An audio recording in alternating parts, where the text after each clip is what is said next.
Bonjour tout le monde. Voilà, je suis venu vous parler. Je fais cette vidéo à la demande, donc pour vous parler de cette tuerie qu'il y a eu à Londres. Alors, je vous apporte deux trois commentaires à ce sujet-là. D'abord, le premier point, je vous invite à regarder la vidéo sous-titrée, si nécessaire, de ce tueur qui parle au public et qui explique que je suis désolé, presque, je suis désolé de commettre ce genre de crime, mais chez nous il se passe pareil, chez nous nos femmes voient ceci, voient cela et tout, on meurt, blablabla. Il part dans ce discours victimaire. Et en fait, on a du mal à concilier ce discours-là avec le fait que le type, parce qu'on apprend plus tard, soit né, grandi en Angleterre. Donc, comment quelqu'un qui est né en Angleterre, qui est grandi en Angleterre, puisse se référer donc à une société, à un pays qui ne peuvent qu'être imaginaires. Donc ça, c'est un point très important à relever là-dedans. Mais en fait, l'explication de cela tient dans le fait que l'Angleterre est un pays, comme ils disent, multiculturel. C'est imprononçable. Je ne sais pas pour vous, mais moi, j'arrive pas à prononcer cette horreur-là.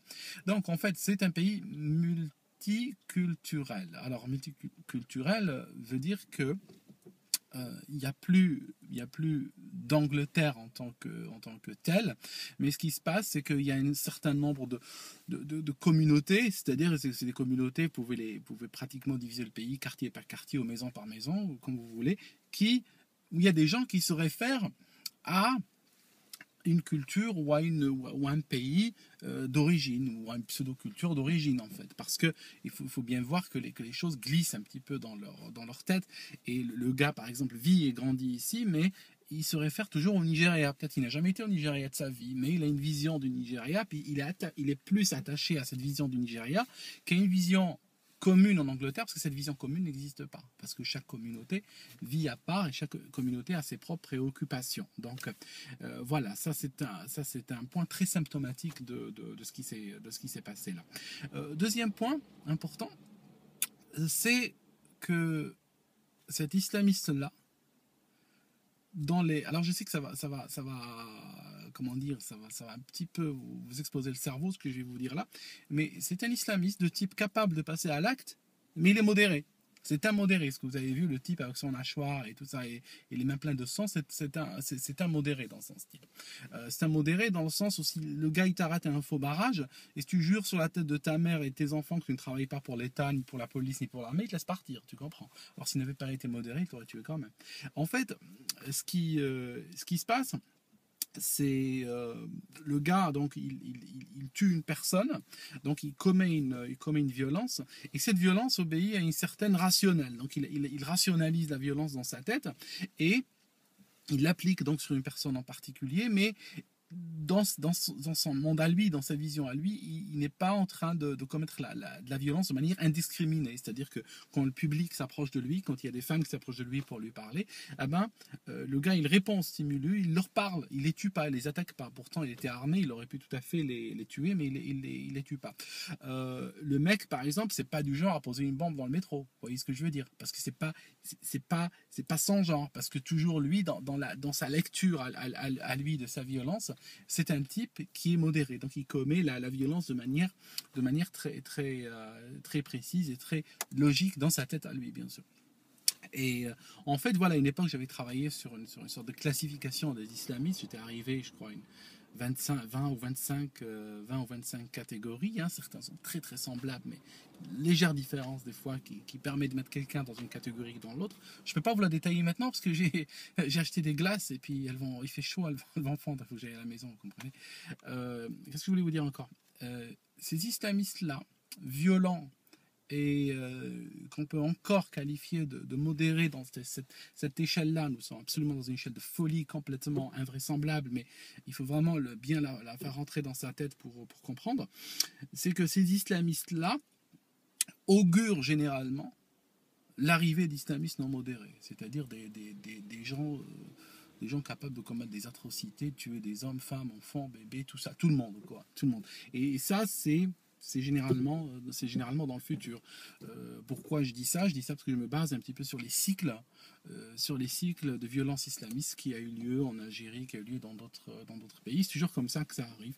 Toujours, on arrive par avec des tueurs rationnels, et puis après, on arrive à progressivement des tueurs de moins en moins rationnels jusqu'au moment où ça n'a plus de sens, ça n'a plus de sens du tout pour personne.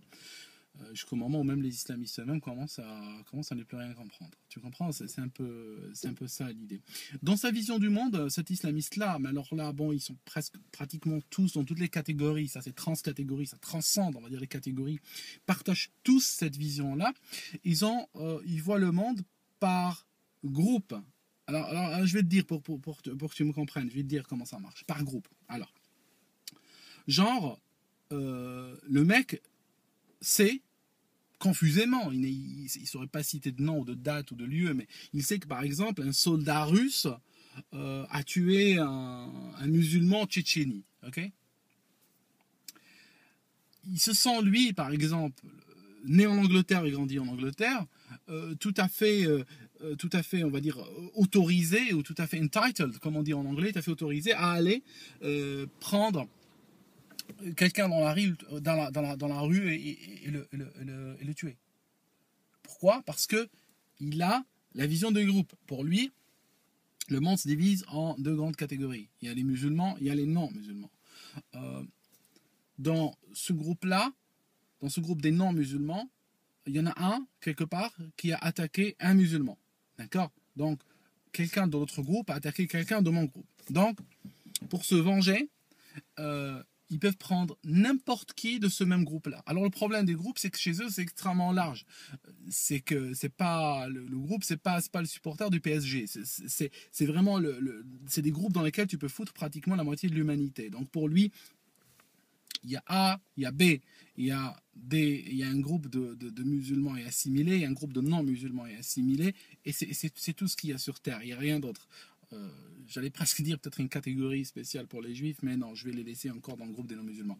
Et en fait, le problème, c'est que ces personnes-là ont une pulsion de violence, parce que l'histoire du soldat russe qui tue le gamin en Tchétchénie, en fait, c'est foutage de gueule complet, le plus souvent. Complet, c'est-à-dire que le mec s'en fout de la Tchétchénie, il ne saurait même pas la situer sur une carte, soyez honnêtes.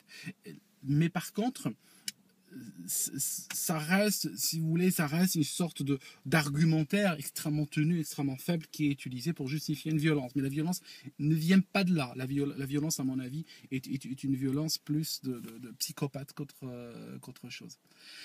Voilà, mais il lui faut quand même une sorte de justification, on va dire, qui vient à travers une lecture des conflits de ce monde, une lecture de l'histoire, une lecture des situations géostratégiques mondiales, des forces géostratégiques, dans lequel la personne sent qu'elle est capable ou qu'elle doit prendre position en tant que particulier, n'est-ce pas?